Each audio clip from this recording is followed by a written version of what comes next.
Okay, so this is week 8, Coherence and Personalization Principles. So the coherence principle states that all unnecessary information and multimedia messages should be eliminated, for example, sound, images, and words, as they may decrease learning. So I have two examples. My first one is a poor example of the coherence principle.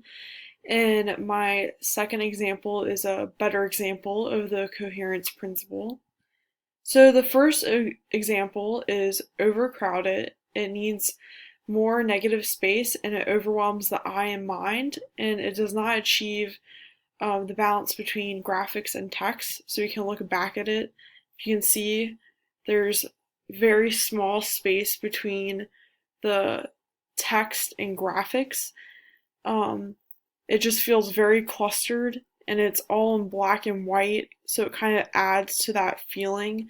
The graphics themselves are a bunch of lines, so it's so important with this kind of graphic to achieve minimal text or key text to prevent overwhelming the learner. And the second example uses simple graphics. Um, the graphics come to your eye before the text does, in my experience, and the text is bubbled off, and it's a fluid use of negative space. So going back, there's plenty of negative space between text and graphics. Um, they kind of just have the key facts and bubbles and labeling, and that's kind of connected through the bubbles, and they only have two kind of important statements they want to give.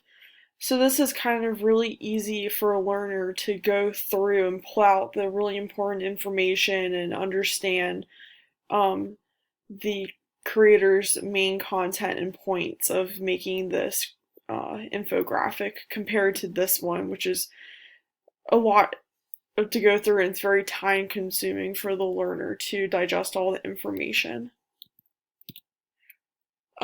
So the personalization principle uses conversational style and virtual coaches to engage the learner by delivering content in a conversational tone to increase learning. So these are my two examples. So this is for a website, and it kind of has a theme of Japan. They have an avatar speaking to you, welcoming you to the dojo. Um, you can kind of see their little logo, so it kind of goes all together. And the second one is for Microsoft Word, from the older version that used to have the paperclip avatar who would ask you if you needed help if you paused while working, just in case the user needed help with the content or learning while going through. So the first example, the use of the avatar helps to contribute to the Korean environment or the Eastern theme, as I mentioned. And then you feel as if you are there because of being welcomed into the dojo.